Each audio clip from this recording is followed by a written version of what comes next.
रामकृष्ण नर्मदे हर. आज दिनांक 31 जानेवारी 2026. आपण आपल्या परिक्रमेतल्या 92व्या दिवसाच्या पडावाला सुरुवात करतोय. माँ नर्मदा आशुतोष आश्रम रतनपूर या ठिकाणाहून सकाळचे 7 वाजलेले आहेत. आपण या आश्रमातून पुढे मार्गस्थ होत आहोत. काल आपण संध्याकाळी परवानगीने या ठिकाणी विश्रांतीसाठी थांबलो होतो. काल या आश्रमामध्ये साधारण 60 ते 65 परिक्रमावासी विश्रांतीसाठी थांबले होते. आश्रमातून बाहेर पडल्यानंतर हा जो मुख्य रस्ता आहे, या मुख्य रस्त्याने दिंडोरीच्या बाजूने उजव्या बाजूला मार्गस्थ व्हायचंय. रामकृष्ण हरी नर्मदे हर. रामकृष्ण हरी नर्मदे हर. आपण आश्रमातून बाहेर पडण्यासाठी निघालो होतो त्यावेळेस तिथल्या महाराजांनी आपल्याला आवर्जून परत बोलवलं आणि चायप्रसादी बालभोग आग्रहाने दिला आणि मग मार्गस्थ व्हायला सांगितलं. आणि त्या ठिकाणी विशेष म्हणजे कोणत्याही प्रकारचं दान किंवा कोणत्याही प्रकारची सेवा आपल्याकडून स्वीकारली जात नाही, अशा प्रकारचं हे आश्रम आहे.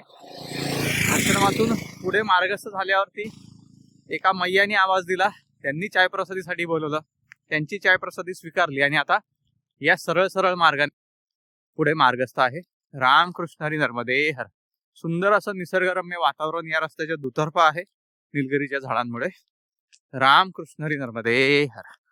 रामकृष्ण हरी नर्मदे हर. पुढे मार्गस्थ असताना या ठिकाणी बघा काष्टागार आहे, म्हणजे जी जंगलातली लाकडं तोडली जातात त्याची साठवणूक या ठिकाणी केली जाते. अशा प्रकारचं हे काष्टागार आहे मध्य प्रदेश शासनाचं. रामकृष्ण हरी नर्मदे हर. आपण या रस्त्याने सरळ पुढे मार्गस्थ आहोत. रामकृष्ण हरी नर्मदे हर. आश्रमापासून साधारण 4 किलोमीटर पुढे मार्गस्थ झाल्यावर या ठिकाणी कुकडाटोला हे गाव दिसायला सुरुवात झालेली आहे. याही गावातून आपल्याला या मुख्य रस्त्याने सरळ मार्गस्थ व्हायचंय. रामकृष्ण हरी नर्मदे हर. रामकृष्ण हरी नर्मदे हर. पाठीमागे या ठिकाणी मैयांनी चायप्रसादी आणि बालभोगसाठी आमंत्रित केलं होतं, ते स्वीकारून आपण पुढे मार्गस्थ होत आहोत.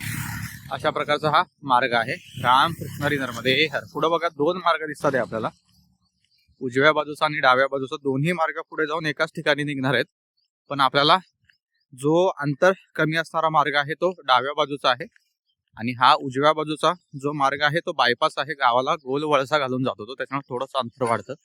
आपण या डाव्या बाजूच्या मार्गाने पुढे मार्गस्थ होईल. रामकृष्ण हरी नर्मदे हर. रामकृष्ण हरी नर्मदे हर. या मार्गाने साधारण अर्धा किलोमीटर आतमध्ये आल्यावर या ठिकाणी गाडासरी हे गाव दिसायला सुरुवात झालेली आहे. याही गावातून आपल्याला सरळ पुढे मार्गस्थ व्हायचंय. रामकृष्ण हरी नर्मदे हर. रामकृष्ण हरी नर्मदे हर. मोठं असं गाव आहे गाडासराई. मोठं मार्केट दिसतं या ठिकाणी. आता सकाळी सकाळी असल्यामुळे दुकानं बंद आहेत. आपण सरळ पुढे मार्गस्थ आहोत. या गाडासराई गावात आल्यानंतर आपल्याला चांगलं स्वागत झालेलं आहे. 2 ठिकाणी चायप्रसादी आणि बालभोग्याची सेवा आपल्याला मिळाली, त्याचा स्वीकार करून आपण सरळ सरळ पुढे मार्गस्थ होत आहोत. रामकृष्ण हरी नर्मदे हर. रामकृष्ण हरी नर्मदे हर. गाडासराईतून पुढे मार्गस्थ झाल्यानंतर या ठिकाणी एक पूल लागलेला आहे. या पुलाखालून एक मैया वाहते. ती मैया सुद्धा नर्मदा मैयाला जाऊन भेटते. चक्रार असं नाव आहे या मैयाचं. कदाचित या मोठ्या मोठ्या जलप्रवाहामुळेच आपल्याला त्या तटावरून मार्ग नसेल, कारण तिथून परत पाठीमागे यावं लागत असेल.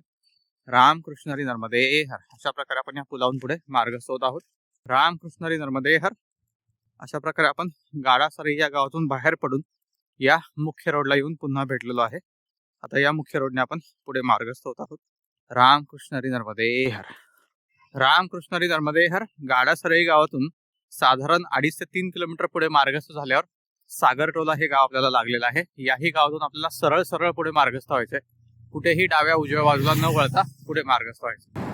रामकृष्ण हरी नर्मदे हर. सागरटोला गावाच्या या चौकात आल्यानंतर हा सरळ सरळ जो मार्ग आहे तो दिंडोरीला जातो आणि आपण उजवीकडे गेलो तर चंदन घाट आहे, पण थोडंसं तिरकं जावं लागतं आणि पुन्हा बाहेर या ठिकाणी यावं लागतं. त्याच्यामुळे आपण सरळ सरळ दिंडोरीच्या दिशेने या ठिकाणाहून मार्गस्थ होऊयात. रामकृष्ण हरी नर्मदे हर. रामकृष्ण हरी नर्मदे हर. या डांबरी मुख्य रस्त्याने आपण ज्यावेळेस परिक्रमेत मार्गस्थ असतो त्यावेळेस आपल्याला भरपूर परिक्रमावासी वाटेमध्ये दिसतात, पण आता पुढे जाऊन पुन्हा 2 मार्ग तयार होणार आहेत. एक असणारे किनाऱ्यानी मार्ग आणि दुसरा असणारे सडक मार्ग, आणि अजून एक तिसरा मार्ग येणार आहे, तो म्हणजे थोडासा शॉर्टकट आहे 50-60 किलोमीटरचा. तर आता या 3ही मार्गांमध्ये आपण किती परिक्रमावासी आपल्याला पुढे भेटतात ते बघूयात. रामकृष्ण हरी नर्मदे हर. रामकृष्ण हरी नर्मदे हर. आश्रमापासून साधारण 10 किलोमीटर पुढे मार्गस्थ झाल्यावरती हा एक फाटा आलेला आहे. इथून आपल्याला जर जायचं म्हटलं तर एक शॉर्टकट आहे महाराजपूर पर्यंत जाण्यासाठी. साधारण 40 किलोमीटरचं अंतर या ठिकाणाहून कमी होतं, त्याच्यामुळे सर्व परिक्रमावासी या ठिकाणाहून सरळ मार्गस्थ होतात. पण आपल्याला किनारा मार्गाने जायचं असल्यामुळे आपण या सरळ डांबरी रोडने दिंडोरीकडे मार्गस्थ होऊयात. कारण या मार्गाने जर आपण गेलो तर नर्मदा मैयाचं दर्शन करत करत आपल्याला पुढे मार्गस्थ होता येईल. रामकृष्ण हरी नर्मदे हर.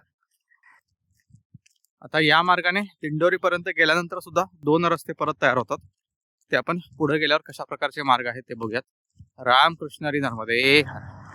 रामकृष्ण हरी नर्मदे हर. पाठीमागच्या गावातून साधारण 3 किलोमीटर पुढे मार्गस्थ झाल्यावर या ठिकाणी बोदर नावाचं हे गाव आलेलं आहे. याही गावातून आपण सरळ सरळ पुढे मार्गस्थ आहोत. रामकृष्ण हरी नर्मदे हर. रामकृष्ण हरी नर्मदे हर. पाठीमागच्या गावातून साधारण 2.5 ते 3 किलोमीटर पुढे मार्गस्थ झाल्यावर बिंझोरी नावाचं हे गाव आलेलं आहे. याही गावातून आपण सरळ पुढे या मुख्य रस्त्याने मार्गस्थ होता. रामकृष्ण हरी नर्मदे हर. रामकृष्ण हरी नर्मदे हर. पाठीमागच्या गावातून 1.5 ते 2 किलोमीटर पुढे मार्गस्थ झाल्यावर खरगहना नावाचं हे गाव या ठिकाणी आलेलं आहे. याही गावातून आपण सरळ पुढे मार्गस्थ होत आहोत. रामकृष्ण हरी नर्मदे हर. रामकृष्ण हरी नर्मदे हर. आपण मुख्य रस्त्याने 1 वाजता मार्गस्थ होतो त्यावेळेस आपल्याला हे पाठीमागचं जे घर दिसतंय त्या घरातून एका मैयाने आवाज दिला आणि भोजन प्रसादी करून जा अशी विनंती केली. आपण भोजन प्रसादी केली आणि त्याच्यानंतर एक 10-15 मिनिटं विश्रांती घेऊन पुढे जायला निघालो तर त्या घरातले जे सद्गृहस्थ होते त्यांनी थोडा वेळ अजून जास्त बसायला सांगितलं. बसल्यानंतर थोड्या काही चर्चा झाल्या. ते शेतकरी आहेत गृहस्थ. आश्रम नाही आहे इथं, पण हे गुप्त आश्रम आहे. म्हणजे आडल्या नडलेल्यांसाठी ते या ठिकाणी सेवा देतात. जसं की आपण 1 वाजता मार्गस्थ झालो होतो, आपली भोजन प्रसादी झाली नाही, त्याच्यामुळे त्यांनी आपल्याला या ठिकाणी येऊन भोजन प्रसादी घ्यायला सांगितली होती. आणि थोड्या गप्पा झाल्यानंतर तेही शेतकरी होते, आपणही शेतकरी. काही चर्चा झाल्या, त्यांना काहीतरी पटलं असेल, थोडेसे जिव्हाळा जुडला आणि मग त्यांनी आजच्या संध्याकाळसाठी या ठिकाणीच थांबण्याची विनंती दुपारी 1:30 वाजताच केली आपल्याला. त्यांच्या विनंतीचा मान ठेवून आपण या ठिकाणी थांबलो. त्यांच्या शेतामध्ये एक सुंदर अशी विहीर आहे. त्या विहिरीवरती जाऊन आपले कपडे वगैरे धुतले आणि आपण आता पुन्हा त्या ठिकाणी घरामध्ये विश्रांतीसाठी जात आहोत. रामकृष्ण हरी नर्मदे हर. आजच्या दिवसभरात आपण मा नर्मदा सेवा आशुतोष आश्रम रतनपूर या ठिकाणाहून साधारण 23 किलोमीटरचा परिक्रमेतला पडाव मुख्य रस्त्याने सरळ सरळ गाठून या ठिकाणी गिधा या गावामध्ये स्थित असणाऱ्या एका शेतकरी कुटुंबाच्या घरी त्यांच्या विनंतीवरून आज विश्रांतीसाठी थांबत आहोत. पुन्हा भेटूयात उद्या पुढच्या पडावामध्ये. रामकृष्ण हरी नर्मदे हर.